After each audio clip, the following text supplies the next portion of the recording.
So, it's always fun when you come to a lecture when you're put to work first thing. But it's going to happen. What I want everyone out there to do, and you that are social workers and psychologists and psychiatrists, you don't get to play this game because I'm sure you're up to date. Um, Everyone else out there, clear your mind. Okay, I'll give you a second or two. And here's what I want you to do. I want you, I'm going to say one word, and I want you to picture in your mind what this person looks like and maybe a little bit more about them. And I want to hear, I'm going to tell you what I think you're thinking in your mind. Okay? Eating disorder patient. Go. I'll give you a second or two. Really shouldn't take that long. Okay, that's it. Time's up. So here, I don't know if everybody got every single one, but between you all, here's what I think you probably came up with. White, affluent, teenage girl, gender conforming, straight, and I think it covered them all. Heterosexual, if I didn't cover that one. How many out there got it? I think between all of you, I got them all. I think you all got them. Now, see, that is the stereotype, still, the antiquated stereotype of the type of people who get eating disorders.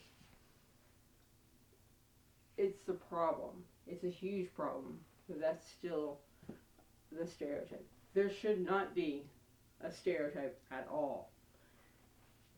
Everyone can get an eating disorder. Anyone and everyone. It is an equal opportunity destroyer. It will take you down. It will try to kill you, no matter who you are. Now, I can only speak for the LGBTQ identified population with eating disorders. Believe me, there are plenty of other people out there that get eating disorders other than the population I'm talking about. There are people of color, rural people, males, you name it, they can get it. But, not much research has been done. You're probably wondering, where are my stats? Where are they? Why am I not giving you numbers? I'm not giving you numbers because there are no numbers. Well, let's rephrase that. There are no accurate numbers. If I gave you numbers, I'd be doing you a great disservice. Now, hopefully, the researchers are starting to catch up. They're starting to do the hard work of giving us those numbers. Unfortunately, 2 years ago, a survey came out and everybody thought that was golden about queer people with eating disorders and suicidality. Unfortunately, there was nothing scientific about that survey, but every therapist and dietitian in the world was grabbing at those numbers and putting them out there. They were doing everyone a great disservice by doing that, simply because the numbers were greatly overinflated. It makes my job much harder when you overinflate numbers. I know that sounds weird. It seems like would make it easier. It would make it easier for me to get people aligned with my cause. But overinflated numbers only hurt what I'm trying to do. Because eventually, there's people out there that are going to say, wait a minute, she's talking about way too many people. And then my credibility gets thrown out the window. So I want to talk about facts.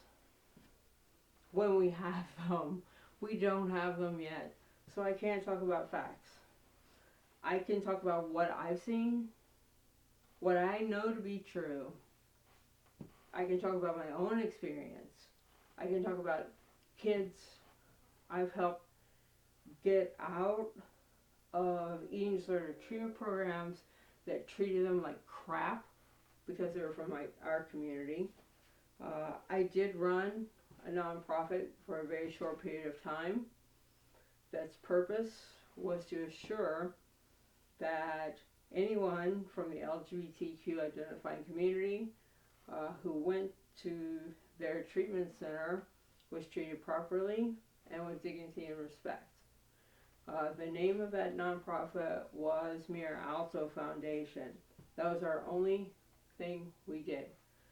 It is no longer around anymore, unfortunately, but we did a lot of good work.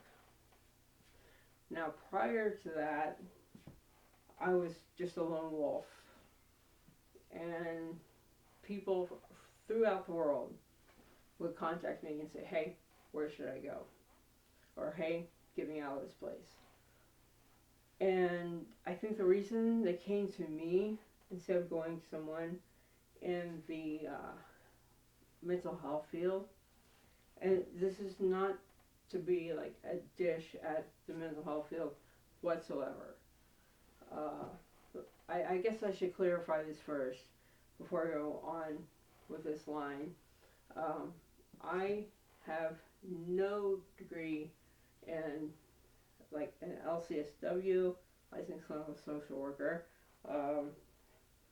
a psychologist, mental health worker, anything. Nothing in that field. Not a daggone thing. I actually have a film degree from NYU. That is what my degree is in. But I had anorexia for 20 years. So, lived experience, I would put myself up against a PhD with lived experience. I had a hellish time for 20 years due to the fact that I am queer. I mean, look at me. It's no secret.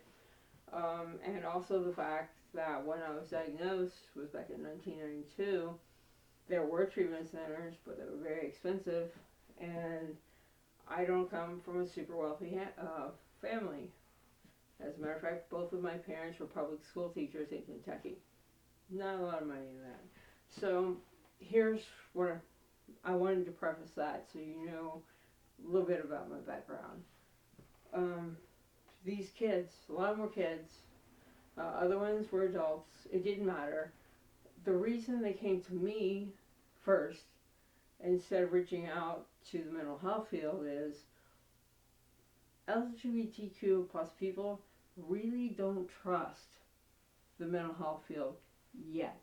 It's starting, it really is, it's starting, but if you look back over the years, we really weren't treated too great by the psychiatric field. I mean, I can tell you one story because I won't tell you a person's name. I had a 17-year-old person get a hold of me asking for help. Now, what you have to understand, when these kids get a hold of me, if they're under the age of 18, I can talk to them, but their parents have the last word. And I can talk to their parents, but it puts me in a very difficult situation. Anyway, so I get this call saying, talk to my parents, see what you can do. My backstory is I have an eating disorder. I'm queer, possibly trans. I don't know yet. That's fine. My parents told me they were taking me to an eating disorder treatment center, and I got really excited. So I packed my bags and we went, and we checked me in. Well, about 6 hours later, family's gone, kid's still there. The kid realizes this is no eating disorder treatment center. It was a conversion therapy center. And I'd be lying to you if I told you this doesn't happen that often. It happens. And I do everything I possibly can do legally, but I couldn't get them out. That one hit home really hard because I did everything I could. My hands were tied because this kid was 17. I can only do what I can do. So you see why people from the LGBTQ population don't necessarily trust so easily, especially the kids, because stuff like this happens. So this is why Mirror Alpha was formed. So I had a 25 question matrix set up, and I would call these places. There's a lot of them. There, after Obamacare was passed, they grew geometrically. And even back then, I'm like, well, do we get a lot of these because they really want to help our community? Or do we now have a lot of these places because they know a lot of us now have a lot more insurance that'll pay for this? That's still a question in my head. I think about it a lot. And what I did was I would call up and I would ask like a lot of those 25 questions. And there were a couple of them that were deal breakers if they answered them. I don't like to say wrong, but yeah, they would answer them wrong. And I would have no need to ask the rest of the questions. I'll tell you about 2 answers I got. I'm not going to tell you the treatment center. I'm not going to tell you how I identified myself on the phone either. I'm just going to tell you the situation, the way I went in. I said I was calling for a friend who was a trans female, because I was calling these 2 institutions I called for female only. I said I had a friend, 24 years old, has identified as a female for 2 years and is on hormones. Well, first place I called, they said, hold on, let me ask my supervisor. I said, perfectly fine. Comes back on the phone. Well, you know, we're opening up a men's wing in about a month. We could house her there. Okay, how many people in the audience just realized what I said? Because I caught it too initially on the phone. We can house her in the men's wing. No sense. But this next one, the last one I'm going to tell you about, this one took the cake. Same scenario. Let me go talk to my supervisor. Fine. Comes back and says, I kid you not.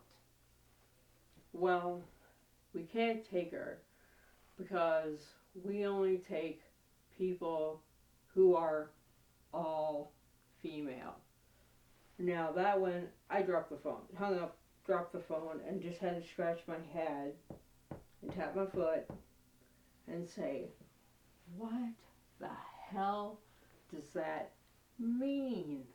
I'm like, I had to have a hysterectomy when I was very young. Does that mean I am now not all female? I'm like, what does that mean? I asked several people to see if they could figure it out. Once again, not telling them who I talked to, but just asking them that question. And nobody could answer it. Nobody knows what that means. So these are the type of places that are out there. There are good ones. Do not get me wrong. There are good places to go. But I'm wondering, are there more bad ones than good ones? But are they coming along? We'll have to see. We'll have to see.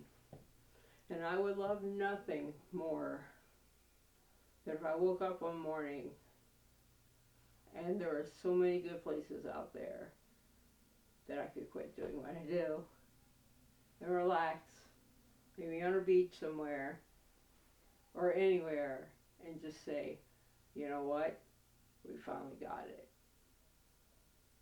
Who knows? It could happen in a week, doubtful. It could happen in 2 years. But I know when it happens, I'm going to be really happy. Not just because I don't have to do this anymore, because I love doing this, but I'll know that people are safe. And that's all I want.